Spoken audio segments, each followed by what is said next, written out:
Welcome to Discover the Terror. I'm Maximilian Schmidt, and this is Herbert, your ghoulish host for this evening. Tonight's guest is an acclaimed mentalist and intuitive reader who's carved a niche in the realm of the metaphysics. Krystyn Lambert, welcome to the show. Thank you. Very nice to see you, Max. So I got so many different questions I want to ask you. It's probably like a big volume, bigger than this probably. But I just want to start easy. How did you get into this world of the metaphysics? What grabbed you, possessed you to be intrigued by it? Absolutely. I mean, I grew up here in Los Angeles, and so I had access to the Magic Castle in Hollywood. I joined when I was 12 as their youngest member. Youngest member? Do you get a badge for that? Oh, no, I wish, but no. I learned the sleight of hand, and I learned the classics, and I always wanted to get into mentalism. Yeah. And it just took a while to get there, because I think in learning the basics and having a very strong foundation, I've been able to tweak things and play with things in a way that I wouldn't have otherwise. And I also was always kind of looking for more. It was unappealing to me when I was just presenting just tricks. Yeah. Do you know, it just, it felt flat in my heart. It's not fully fulfilling. Yeah, exactly. And I was in Criss Angel's show for 4 years. Criss Angel, oh yeah, my God. In the Los Angeles Strip. And I was escaping from a straitjacket 80 feet in the air and getting locked in a box that got set on fire and eating razor blades. Very like femme fatale. Yeah. And, that definitely let me see different sides of myself that I hadn't previously. And it gave me a sense of strength. Tested your boundaries for sure, right? Absolutely. Yeah. And also, at that time, I was very keen on not just being one of the showgirls, like looking like one of the showgirls physically, aesthetically. And so I went into weight training 3 hours a day, 6 days a week, and just got super built. I just wanted to be this monster. And it was fascinating to me. And all the while I had been enrolled at UCLA. I'm studying in the day and then get eating razor blades. Yeah, exactly. I have a degree in philosophy with a specialty in metaphysics. Spinoza, Camus, Nietzsche, those are my trifecta. Yeah. And so when I left the Criss Angel show owing to an injury, I really took time to evaluate and see, to determine what it was I wanted to do. I was always keen to do mentalism, always fascinated by that, because I felt that was a good vehicle to do something more than just, I know something you don't know, watch this, now you see it, now you don't. Like that just wasn't very interesting to me, philosophically or psychologically or anything of the sort. Because you're having, your studies stimulate your brain that maybe if you're just in the show world, you would have not gotten that opportunity to go down that path. Definitely. And now I teach at Pierce College, and I teach on the intersection of magic and philosophy. I also write for Genie Magazine, which is the leading publication for industry, the magic industry. And I focus on the metaphysical element of magic and theater in general, and how magic can be elevated beyond just tricks. But now, I'm a magician by trade, but I don't consider myself a magician at this point in time, because what I'm doing is again, it's not tricks. It's not beyond that. Yeah, it is. And that's not to discard tricks. I mean, it's a necessity in society. Why has CGI not written the magic world out of existence? Because we still need this fundamental metaphor that magic provides. Oh, 100%. Of life over death, there are so many different like rebirth and so many different themes embodied in the classics in magic. Yeah. But at the same time, what is fulfilling to me is, my show currently, the show I did last night, I did a show for 13 people. Oh, it's intimate. Very. Are they usually that intimate? I assume Criss Angel stuff wasn't. Criss Angel, that's 1,500 people. Okay. All faceless. Exactly. Which is also not interesting to me. Magic has the power to connect us, and that's what I'm keen to do. And so, it's 13 people, and people ask questions about their lives they don't have answers to, and I don't know what those questions are, and yet I answer them. in a way that is fulfilling to that person. Is it just like a feeling you get when you... There are many, many elements to it. It's not any one thing. Okay. Yes, I'm extremely intuitive, and I have learned to hone my intuitive abilities. But we all are far more intuitive than we give ourselves credit for. Yeah, I agree. I feel like for me, for example, the last couple of years I've really locked in my intuition. Yeah. Like I had this one moment where I was kind of, not really believing in it. And I was pulling out of my driveway. And then there's always like a blind spot when cars come on that busy street. Well, I'm like, you know what? My gut's telling me not to pull out. But I was kind of in a shitty mood. So I'm like, I'm just going to go for it. And a car literally almost T-boned me. Sure. And my stomach was like, you should not have done that. Absolutely. And I was like, okay, I believe you. Sorry. Yeah, but intuition is a real faculty within the brain. It's not a sort of magical, random occurrence. It's the body and the mind coming together? Absolutely. It's a spreadsheet within the subconscious. X-axis is all the sights and sounds and smells and everything that we experience. The Y-axis is all the patterns that we come to learn and expect from those things. And the cells are populated by every waking and sleeping moment. And so that's why you can see a particular shade of red and be reminded of something embarrassing you said 20 years ago. Wow. You know what I'm saying? It's like that deep-rooted connection. What's wired together fires together. Absolutely. Love that. Okay. In fact, I kind of want to show you something here. Please do. Since you're on it, I just have some tarot cards. Oh, okay. Tarot is great because it's a lens through which to view a situation. What could the answer to my question look like through the lens of the Two of Pentacles or the Hierophant or the Hermit, whatever it may be. So I'll just take a couple out here. These are just some major arcana cards. Those are the picture cards. The arcana cards? Yeah, major arcana here. Major. So like the High Priestess, okay, Strength, the Moon, Death.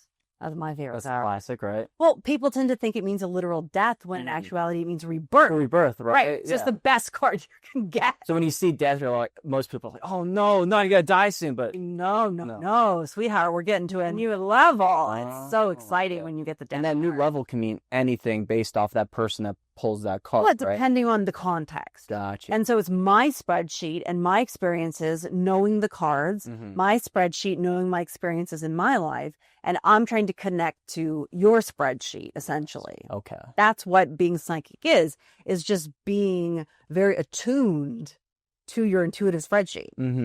Being aware of that on a fundamental level. So people can trick themselves into thinking they're, quote, psychic, when in fact it's just trusting intuition and kind of not knowing it. Of course, like the neon sign, street corner, charlatans excluded. That's a whole subject. That's just exploitative. That's a whole subject. Wanting to get money through a scam, right? Well, more or less. I can't say it across the board. Yeah, right? It's case by case. Case by case, but generally. So what do you say to the people that are more skeptical on not believing it? Because you literally just drew a distinction between absolutely. Those people are doing that, but they think they've locked it. I think it's really about proving that they can do it too. Okay. So I'm going to hand you all these cards. Please do. Okay. And take them all. Yeah. There's like 7 or 8 there. I don't know. But what I want you to do is look at them and find one. I don't want to see. Okay. But find one that speaks to you right now. Don't necessarily look at the name of the card or any preconceived notion you may have of it. Just find one that speaks to you right now. Let me know when you have it. All right. Okay. You have it? Hold on to your card. I'll take the rest face down right here. All right. And now you can look at the name of the card and bring in any thoughts you might have of the symbolism or the imagery or anything of the sort. Okay. Max, when you're content that you have communed, you can place it face down right here too. All right. Okay. All right, we're going to come back to all this in a minute. Okay. But I'm going to introduce another divination. Let's do it. This is where it gets fun. All right. This is a pendulum. Are you familiar with this? Yes, I've heard the pendulum. Don't know too much in this. Yeah, so basically, you hold it very steady, and then slowly, if you're doing it right, it will embody your energy. So that's like stare at it very... No, this is me. okay. I mean, I'm not actively making it spin, and yet it is spinning. Let me just, I'll hand it to you. Oh. And then you can hold on to it, hold it steady. And I'll just allow your energy to flow through. Oh, it's already really wiggling. What does that mean? Look at it. Are you actively making it spin? No, I am not. And yet it's spinning. And I would assume my hand's shaking, but does not look like it is. So, I just called it out and you got in your head a little. Just relax, allow it to flow. Yeah. Okay. Noted. All right. Here, you can take the cards again. What I'm going to have you do, are you right or left-handed? right. Okay, in your left hand, Okay. you're going to hold it on your left palm. And then slowly, one at a time, I'm going to have you take that top card and place it on the bottom. And I might have you do this once, twice, several times because It's basically just... Yeah, right to the bottom. Yeah. You can hold it right there. Hold it right underneath the pencil. Now, we know yours is on top, so give them a little bit of a mix if you would. Yeah. All right, when you're content, right underneath the pendulum here. Okay. All right, go ahead. I can already say take that top card and place it on the bottom. Okay. Just keep going. Okay, now I'll tell you. Because, wait, no, whoa. Let go. Yeah. Listen, feeling stuck or lost is just a metaphor for not knowing. And when you're in the unknown, Max, you can ask the best questions of yourself and get the most fruitful answers. Because there's no judgment or preconceived notions of yourself. Yeah, exactly. Okay. So tell me, what was the card that resonated with you? Wheel of Fortune. Wheel of Fortune. Yes. Oh, interesting. Okay. That's very pertinent with what I just said. Okay. Take a moment when you're ready. Okay. Just look at that card. Okay.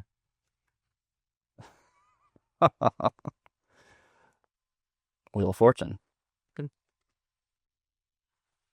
But you made the pendulum spin. Yeah. Very much so. Okay. And this is where it proves the point of all of us having this intuitive ability more so than we realize. So, if you're game, Okay. let's try this in reverse. Okay, so you're going to hold the pendulum. Okay. I'm going to pick a card that resonates with me. I don't always pick death. yeah. Okay.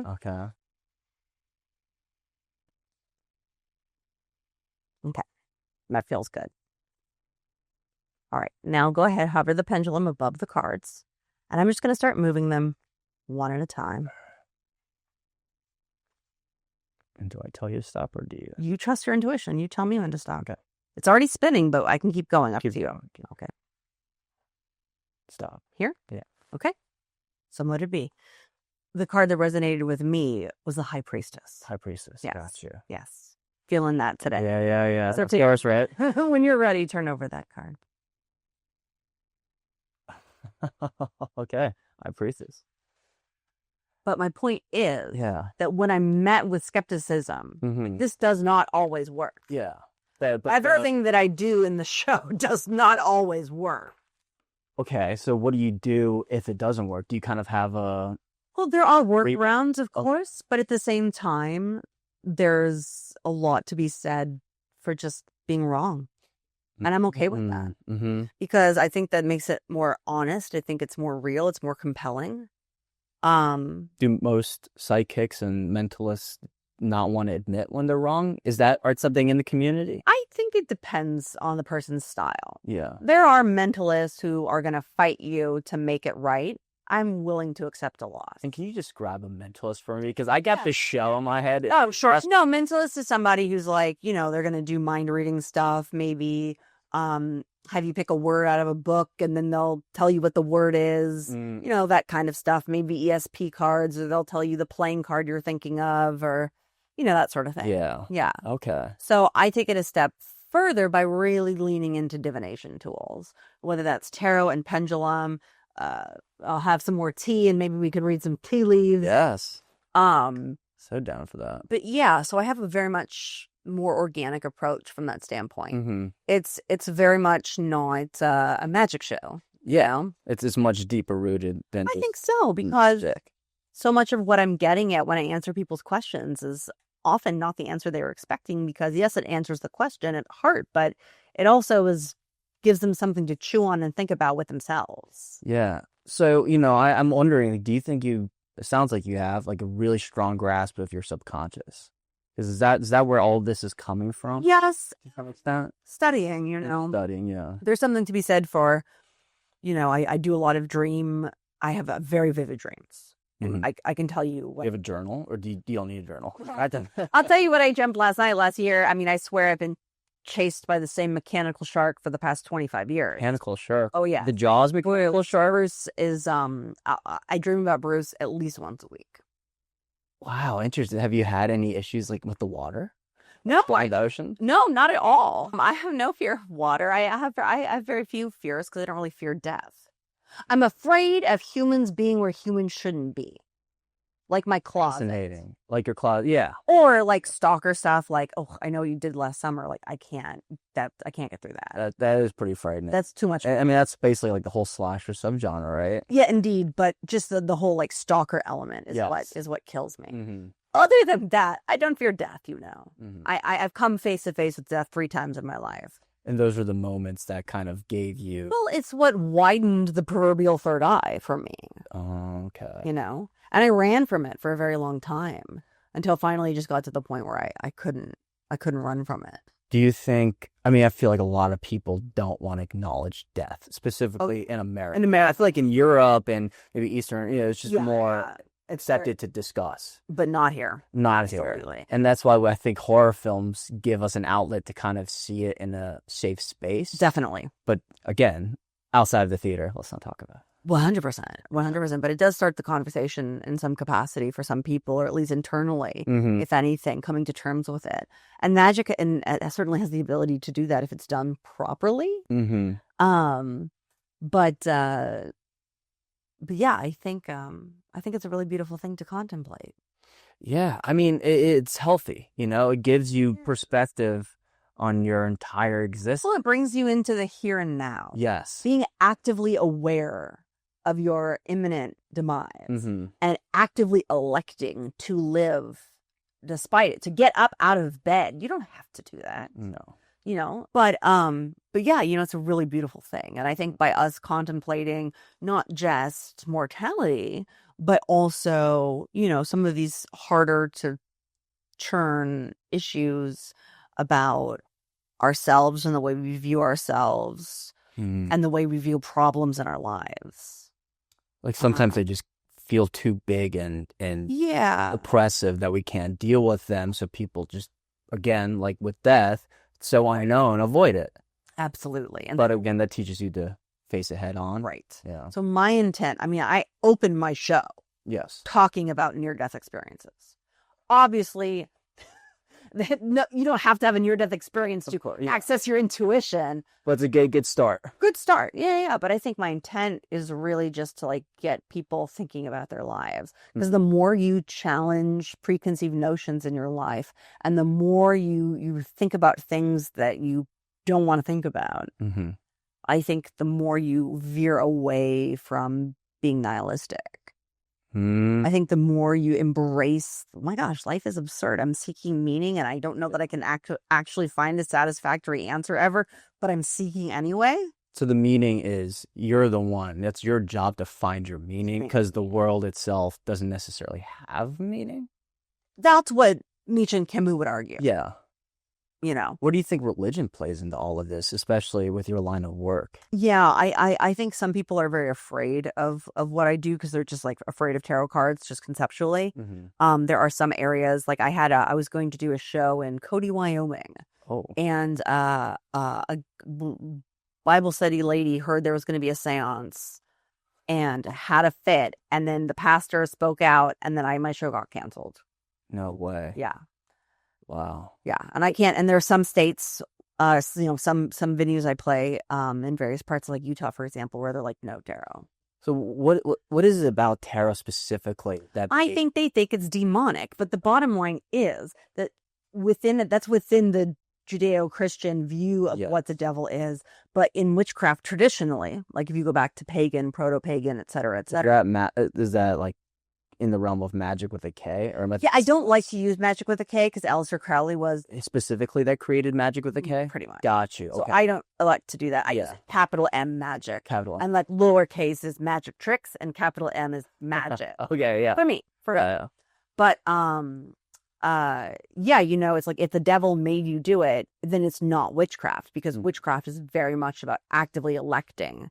Everything is your making, your creation, your manifestation. And what's your perspective on that? The devil made me do it. Yeah, that's Judeo-Christian. Do you think that there is some sort of devil that influenced something, some demonic force, or it's just a human image that they want to blame. I think it's a human image. Yeah. They want to blame. That's my interpretation. Yeah. I don't think, because, it's like, where do we go when we pass on? Like, Hey, don't steal one of my questions for you. cheers to that. But, it's like, do we go on existing in some other reality or some other liminal space? We're all just energy that can't be created or destroyed. Yeah. It's transferred from one form to another. I don't know.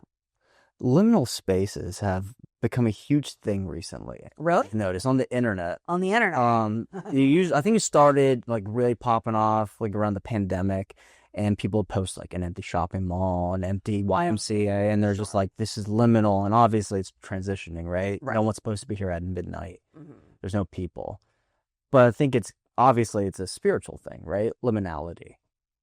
Well, I mean, It's something deeper than just those images, right? well, sure. I mean, I think what those images speak to is the greater concern of, like, again, that transition. Because we don't know what the transition's like. Right. And what's your perspective on the transition? Do you? I don't know. I'm going to find out one day. One day, exactly. You won't tell us after that. I'll come bother you. Or you can come Get bother rid me. of me. I'll come bother you. So, I mean, okay, I'm going to ask that question. What do you think happens after we die? Do you have an idea? Or are you just saying, I'm not going to even guess it? Well, I mean, I can't really guess it. I mean, I've had some experiences in my life that I can't quite explain. Ghost is the term that we have for that kind of unexplained phenomenon. Something happened and I've ruled out all these things, but I don't know what it is, so it's a ghost. So I've had ghostly experiences, but it's just that I can't explain it. And I've had experiences, in various places and various things, and I don't know. I really don't know. Yeah. And Well, that's okay. here's the deal. I'm very happy not knowing. Yeah. Oh. I'm not seeking that answer. For some people, that's what they want to know. I'm not interested. I'm going to figure it out. It's going to happen. I want to be surprised. The Grim Reaper's the new Santa Claus for us all. Absolutely. I'll get my coffee out. There we go. Do you think there's any correlation between mental health issues and the spiritual world? Like, definitely. I think that, if you have undiagnosed schizophrenia, for example, you might hear voices and think that they are demonic in some capacity, whatever Judeo-Christian based off of sense your it. culture and Yeah, upbringing. or they could just be scary voices. Yeah. And then our term for that is demonic. So I think some mental illness unchecked is definitely relevant in that realm. Or even just like people, the sleep paralysis demon. Oh, yeah. I have had sleep paralysis. I had that happen to me. And Yeah, it's terrifying. There's like a witch sitting there, like a creepy demon thing, and it's just like, well, it's actually the brain is only so much awake, and that's just what tends to happen. I had this moment. I still remember. I felt like I was levitating, and then I saw some sort of shadow thing in the corner, and it was so real. And I was, sleeping with my girlfriend at the time, and later in the night, we both woke up again, and she's like, "Oh, something crazy just happened to me." Explained something similar, and I'm like, "Wait, that happened to me just now." And I was like, I have no idea how to describe it. Yeah, but it's like so visceral. Yeah. What causes sleep paralysis? I don't know. Okay. But I know that it is a real, like, scientifically explained occurrence. So I don't consider that like ghost. Yeah. Well, it's funny. So there's this movie called From Beyond. Sure. Where I think this story, it was like a H.P. Lovecraft story, but I think they create like a machine in the film that lets you go into this other realm where like maybe people with schizophrenia have, and then they can see and visualize the voices. And I think I'm remembering that correctly. And it's kind of like them describing on a film like what that world could look like. Now obviously they lean into the more cosmic creepy monsters. Sure. But I always want to picture a realm like when I think of the other movie that we both talked about before, The Beyond, we get that whole ending sequence. Yeah, which is essentially, Fulci was Catholic. Yes. And so that is essentially purgatory. But it is interesting in the way that he plays with like witchcraft and mob mentality. Oh, the opening scene, exactly. Exactly. And even all the hospital zombie scenes. Yes. That's very much like the mob mentality. And that's very personal to me. My many, many, many, many greats grandmother through my maternal lineage, her name was Catherine Key, and she was burned at the stake in Newburgh, Scotland in 1661. Oh, wow. That's nuts. So, I have a real keen interest in that kind of phenomenon. Thou shalt not suffer a witch to live, Exodus 22:18, is the justification for pretty much every major witch burning Western world In the West, from the late 1400s to, the late 1600s. 50,000 women were killed in some capacity in that time. Yeah, guys, absolutely. It's a disturbing, like very disturbing history. Yes. Now, a lot of it was a land grab. A lot of it was just, we need a scapegoat for the Black Death. Yeah. And a lot of it was, oh, she gave me a weird look, or, I don't like that lady 2 doors down and I had bad crop yield, so it's her fault. She put a curse on me, or, oh, she wouldn't let me sleep with her, so now she's a witch. There's like lots of Scapegoating is the ultimate key to problems. Yeah, absolutely. And so I love how the Beyond really touches on that. And something that also really speaks to me in that film, and partly why it's my favorite, it was criticized when it came out. Yeah. Because they said, like, the narrative doesn't make sense. There are too many plot holes. It's dream logic. But yeah, it's fever dreams. I'll defend it to the day I die. And also, there is so much of, not having the narrative being unsettling for a viewer, because we want that cozy, nice, everything ties into a little bow. We want no plot holes. We want everything to make sense. Now, I'm not excusing egregious plot holes in other capacities, but in this context, I believe it was very deliberate, so that we didn't have something comforting to grasp onto. I mean, he was inspired by the theater of cruelty by, God, I'm gonna butcher his name, Antoine. I know what you mean. Yeah. And then the Grand Guignol, which also is very, I wouldn't say magic heavy, but illusion heavy. Sure. With how they portrayed the gore praise on stage. So had taken those two aspects of it and put it into a film. Yeah, exactly. Yeah. And if you look at I have two. Oh, wow. This is the symbol. When you open the portal to hell, you get this symbol on your left arm. And gosh, so fascinating. Got it. Because have you seen City of the Living Dead? Oh, yeah. So the opening of that also kind of reminded me, I think it was like a mystic that was trying to open that portal, right? And that the orb and everything. Yeah. What is the orb? Like, what does that do? Well, I think it's like the whole crystal ball thing. Yeah. It's really what's technically known as is scrying. And so you're gazing into the water, into the crystal, into the, or it could be like some people gaze into a black mirror. Oh. Hence Black Mirror. Yeah. So it's scrying and it's a method of divination. Oh. Wow. So it's kind of like you're seeing into yourself in a way. Seeing into yourself, but I think it's turned into other things in film and television of like being able to see into the future, distinct images of XYZ, and this is going to happen and that's going to happen, and that kind of soothsayer mentality. Whether or not that's actually possible, some people think they can, and that's wonderful. Mine is very much inward and thus outward. Does that make sense? Yeah. Inward into my spreadsheet and then outward into the context of whatever I'm looking at, reading, person I'm communing with, etc. It's fascinating because my mom, when she was a teenager, like she's German, right? So she grew up in Germany and went to a psychic.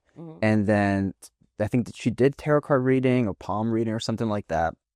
And they basically told her, it was palm reading. Yeah. They basically told her, hey, in your future, you're going to go across a huge body of water and you're going to have one boy. And that literally happened. She was in the motion like, oh, this is bullshit. It's not going to be real. And then literally years later, she's in America, and then I came out. It's weird. It's like such a, she always, like I mentioned, I was doing this today, and she was like, remember the time and they told me that. I was like, oh yeah, that is fascinating. My mother had a palm reading in college, and the gal said, "Oh, you're going to get divorced, and you're going to have one child, and you're going to get divorced." And she did, and it's like, can you really tell so much from, gazing into well, actually. Oh, okay. So what do we got here? Is that the thing we're looking at? Yeah, I'm looking at it here this way. Okay. And I'm also looking around here, all of this.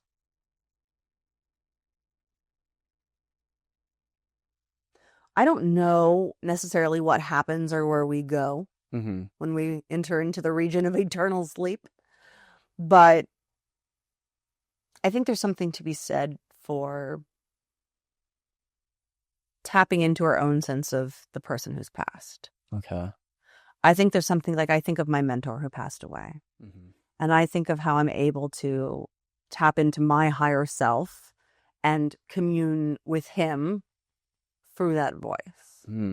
So if you were to imagine someone very close to you who's passed, why don't you just envision their eyes? Okay. That's easy for me to envision. Yeah, this person has very bright eyes. Yeah. I mean, not only in terms of color, but a real zest for life. Do you know what I'm saying? Yes. Very vivacious and very much interested in the well-being of those around him. Does that make sense to you? Yeah, it does. Fiercely protective for those he cared about. Yeah. And this person, oh man, well, you really learned a lot from him. Like this is someone you've known knew your whole life. Yes. From the moment you were born, essentially. Yes. And while you didn't spend every waking moment with this person per se, this person, we were always in the back of your mind thinking, what's this person going to think if I X, Y, Z, if I do this, if I do that, do you know what I'm saying? This is someone you considered their opinion often because you held them very, very aloft. Does that make sense? Yes. It's oddly, growing up, I was in the background, but I never really thought about it too much compared to now. Sure. I'll be thinking about it a lot more. Sure. About his opinion. Right. Yeah. But I get the sense this person's very proud of you. I hope so. I mean, for what it's worth, I know we're saying we don't know. But I think we can feel it. And I think you can feel this person is very, very proud of you. Yes, I actively think of the middle person involved in our relationship, and as I grow older, where it stems from, the certain methods I take and how I act and perceive things. Yeah, absolutely. There's a direct lineage there. Yeah. But I think that when you were growing up, there was a lot. there were some people who were very a lot of personalities at school, and one person in particular who was very challenging for you. You know what I mean? Oh, yeah. We'll leave it there. Okay. You know who I mean? Yeah. But this was somebody that this person in question that we're talking about here was somebody you could turn to and look to despite some of these challenges and despite kind of being misunderstood, because your world was very different on the inside than it was on the outside. Yeah. And this was one of the few people who you could let into that inner world. Yes and no. Yeah, but visualize this person's smile if you would. Okay. Yeah, that's also easy. He's got a very memorable face. But I think that this person, the smile that you get from this person is not the same smile just anyone would get from this person. It's the kind of smile you had to earn from this person. Yes, that's you know what I true. mean? Yeah. Let me see. You're right-handed? Yes. Let me see your left palm. And watch that figure line. It's going to change in about 6 weeks. Maybe 7 weeks. It's going to change. How does it change? It just morphs? And why would it change? It's going to. Okay. I'll keep an eye out. Max? Who's Phil? Oh.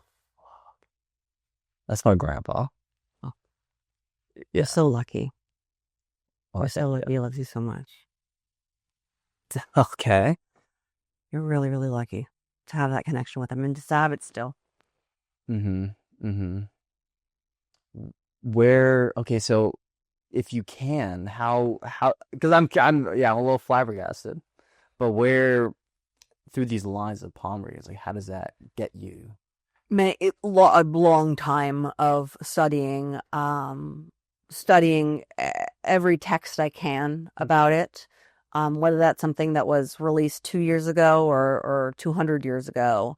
You know, I'm poring over texts and I'm learning as much as I And can. it makes sense to you specifically when you see these texts. You're like, I understand it. Well, somebody else like me, for example. You could, though. Okay. You could. That's the thing, is that anybody can learn to do this. It's like a dormant power we got 100%. that nobody wants, or nobody would Well, give it a chance. Yes, because I think people fear it. Yeah. It's unnerving. You know, I mean, look, I don't know if you can really see my tremors. Yes, I saw you holding the cup. Yeah, I tremor, but I was not asking about it. I just be an asshole. It's okay. I mean, I went to doctor after doctor after doctor after doctor until finally I was with the top UCLA neurologist. Okay. And she ran all these tests. She spent an entire day with me. Was this while you were or studying there? No, this was years later. Oh, okay. Probably about a year into my sobriety, incidentally. But just poked and prodded. She like stuck this electrode into my leg and shocked my muscles. Like, it was horrific. But at the end of all of this, she sat me down and said, well, Krystyn, all I can say is just that you're more in tune with the universe. And she measured that through she's the like, energy of your... I guess. I mean, I was just like so floored. I didn't really ask a lot of questions, but I mean, this is not just some random woo person. I mean, she's the head of neurology at UCLA. Mm-hmm. And that was her conclusion at the end of all of it. Okay. And so my point is that it's intimidating to begin to learn these sorts of things. And also because of our society being very religious in America, we're very religious here. And a lot of people view it as sacrilegious, you know, but it's not sacrilegious. It's your intuition. Yeah. You know, it's scientific. It's not, you know, I'm not making any claim about being able to predict lottery numbers or the outcome of the World Series or what your next... Because that's absurd, and people that are usually going to make that connection don't know what they're talking about. Right. Yeah. Right. And so, you know, I'm not claiming to... I mean, I think the word psychic, again, in the word of ghost, the word psychic is that kind of catch-all nomenclature word. Yeah, yeah. So I think psychic can be sticky because it's misinterpreted. But I'm intuitive. Bottom line, that's everything. Encapsulates all the jobs you do. Is you're an intuitive person. Right. I'm wondering, we did like the tea leaf and the palm back to back, and it seemed like they had a connection. Definitely. Clarify. Do they always have connections? You're doing a tarot card reading, yeah, and you're like you're kind of stuck, or something's not making sense, or a certain card doesn't make sense in the context of the other spread. You deal down more cards around that card or on top of that card to seek clarity. And so for me, like, you can see this is kind of muddled.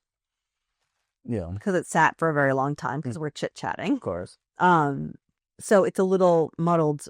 And so seeking clarity with your palm, especially because this is something that specifically pertains to you and a very personal thing to you. Yeah. And so it can only make so much sense from you.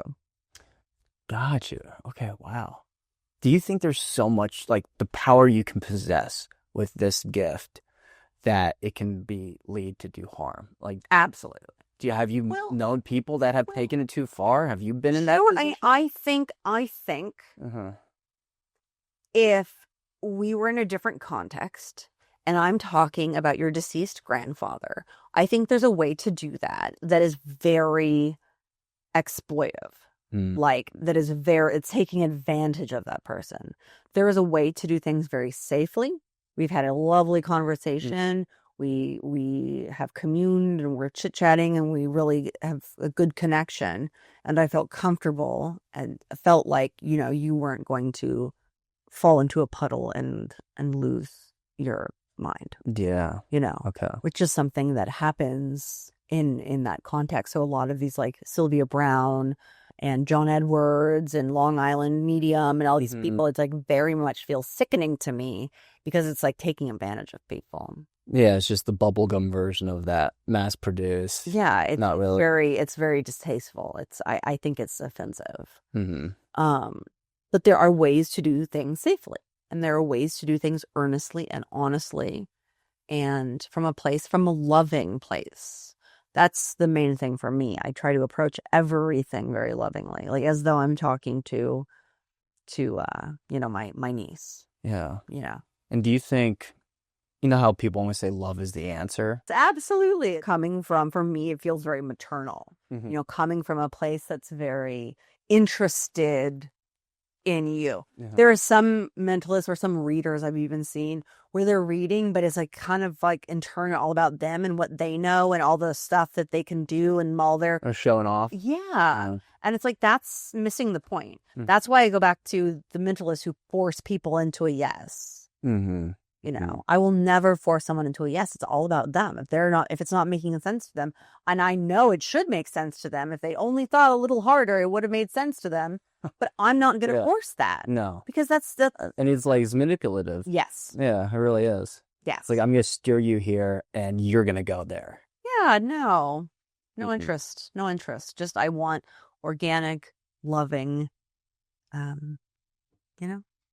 Going back to your Criss Angel days, because, eating razor blades, hanging upside down, like what was going through your mind by doing all this, like leading up to each one of those crazy events? Yeah, so I have, before any show, I have a very intense pre-show ritual that I do. Like, I listen to a certain song and I do a certain movements and I say a certain chant and I do a certain thing. What song, if you mind? Depends on what I'm doing. Okay, got it. So it could be anything. Correct. Copy.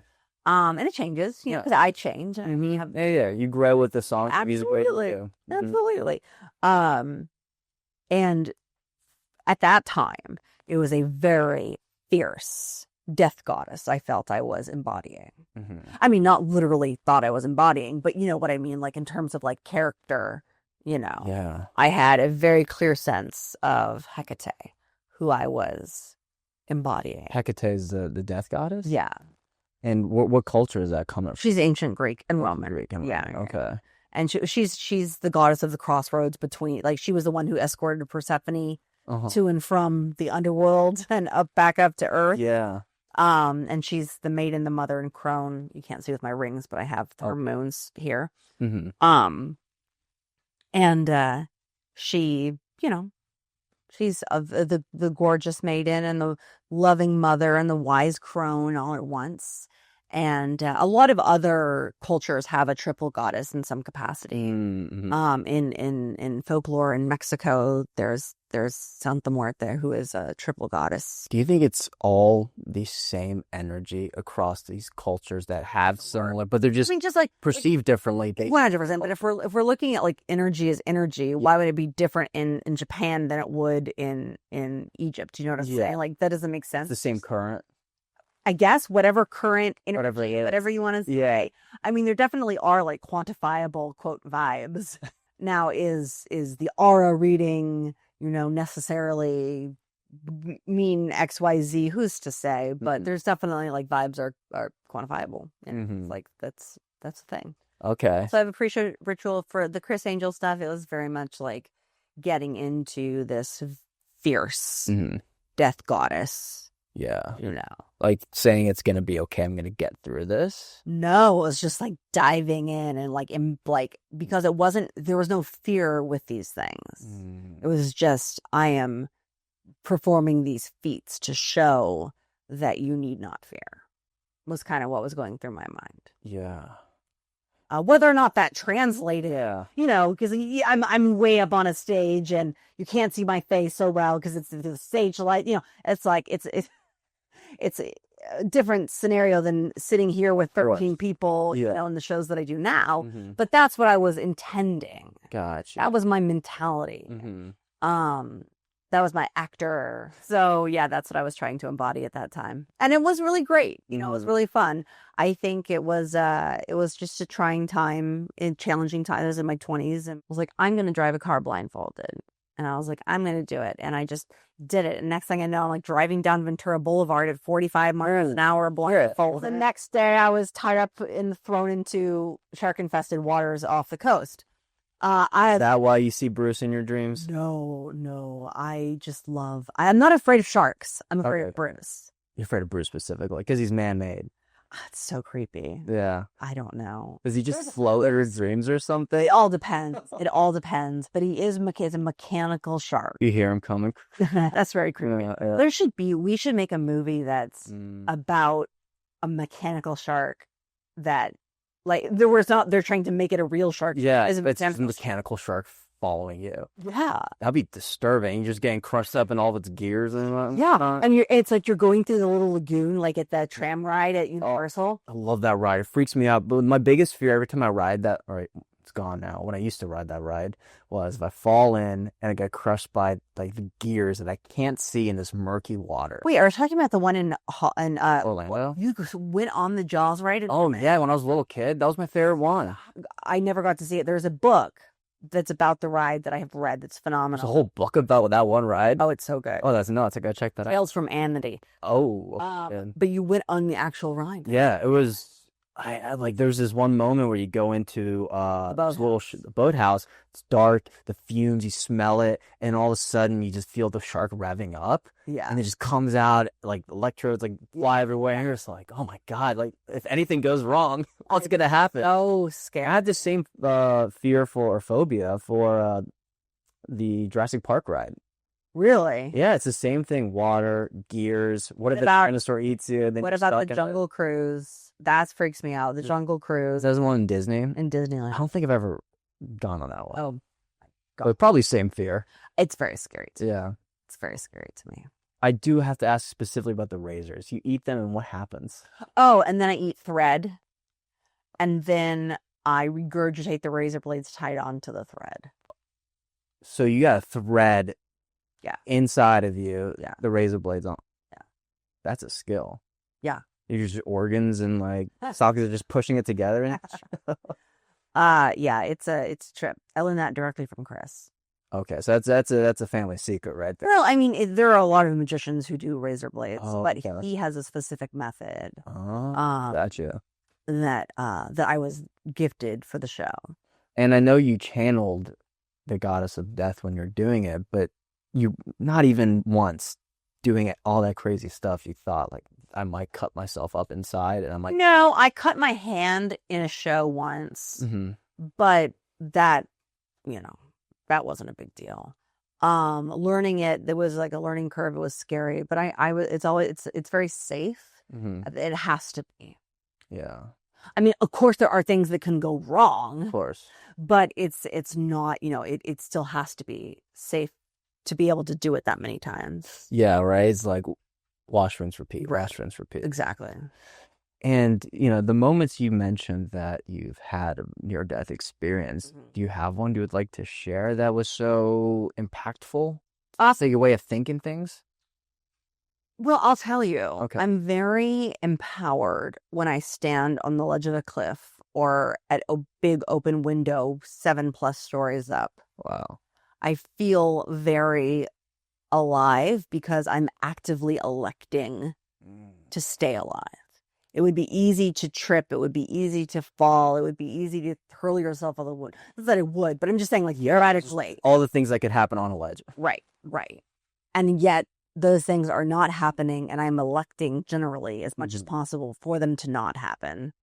And that I feel very alive. You're in the moment. Yes. Literally in the moment. I am not going to fall. And that's what's appealing too, like with theater and performing, is you have to be so in the moment to do what I do. Mm-hmm.